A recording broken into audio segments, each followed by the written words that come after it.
You are not lazy. You are not broken. You are not deficient. You are not falling behind. Your body is adjusting to this season. We are not going to be sad this season. No, not at all. Won't get me, won't get you.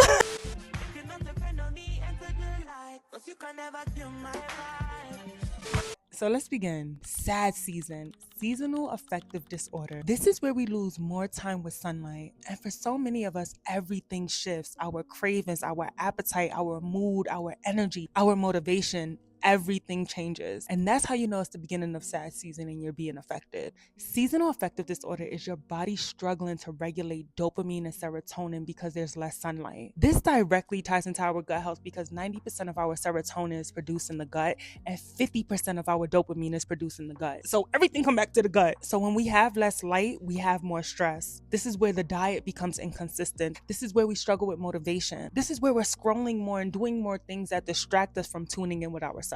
At this point, our gut is inflamed, our dopamine is low, and we're struggling with sad symptoms. You are experiencing seasonal affective disorder if you have low energy, you cry often, hard to focus, easily irritated, persistent low mood, low sex drive. It can also look like acne flare-ups, loss of pleasure, just lack of joy in doing basic things that used to make you happy, guilt, shame, unmotivated, and gut issues like bloating, constipation, or intense cravings. And I just want to leave with nothing is wrong with you. Your environment changed. Therefore, we need to have our habits change as well. And our habits is going to meet it halfway. So let's get into it. If you know you are having gut issues and you need help regulating your digestive system, check out my holistic gut check guide. It has a 3-day gut detox with meal ideas that are very gut friendly for breakfast, lunch, and dinner. Go check it out on the website. But let's get back into sad season because it's all related. Let's start off with herbs and seasonings that your body needs in this season. These herbs are literally warming and they help your digestive system heat up. It helps with your circulation and your metabolism and your dopamine production,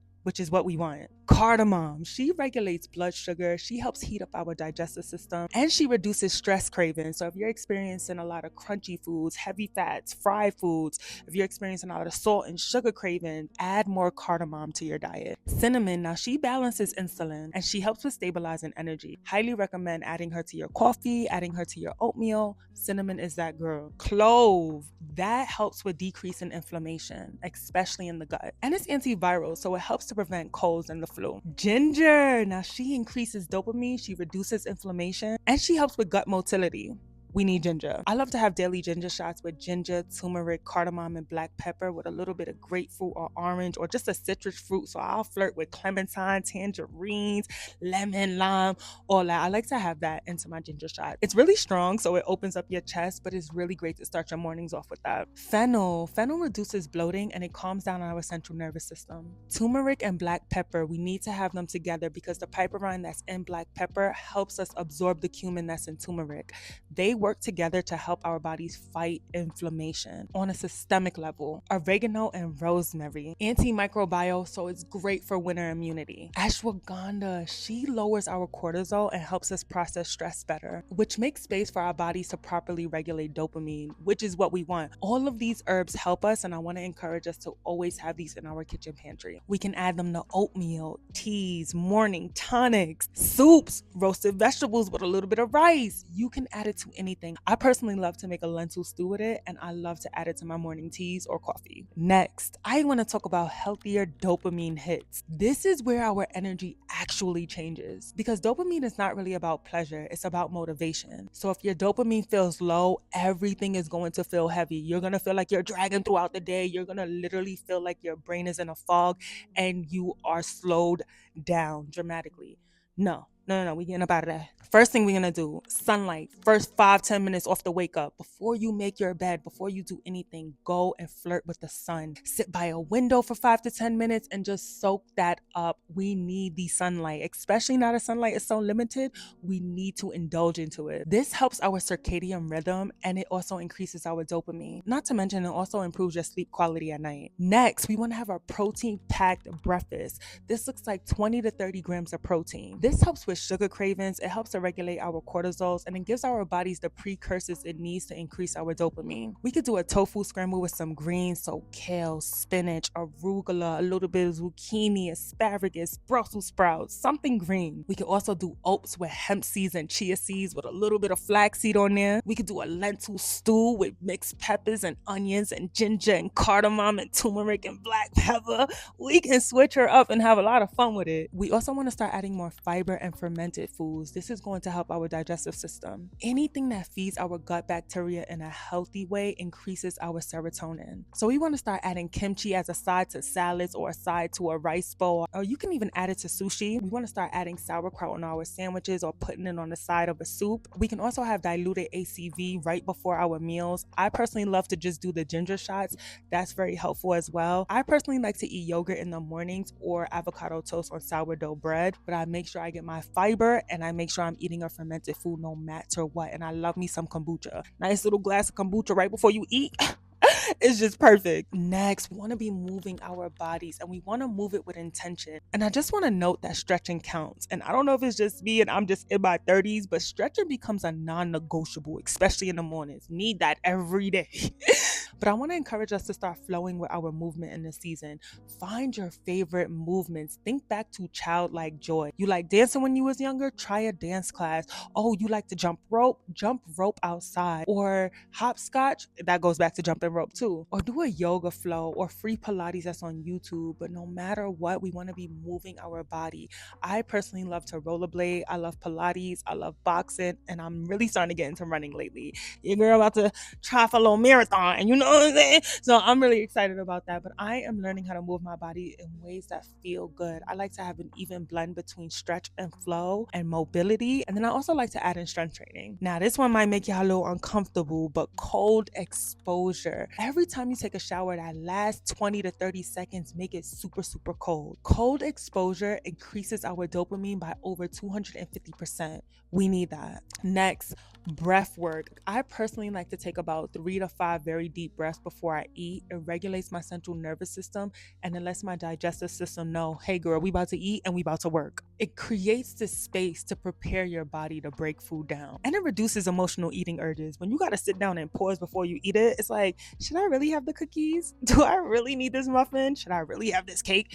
It starts to slow you down. Another thing that's really helpful is nervous system regulation. Sometimes this could look like putting your feet up against the wall with your back on the floor. I like to do this position right before bed. And I also like to do slow body scans. Where am I feeling certain things in my body, especially when I'm hungry? I always like to ask myself, what type of hunger is this? There's heart hunger, there's eye hunger, and then there's physical hunger. If you don't know the difference between which hunger, check out my emotional eating challenge. It's on my website, but I break down what to do when certain emotions come up. So it's a great, great guide.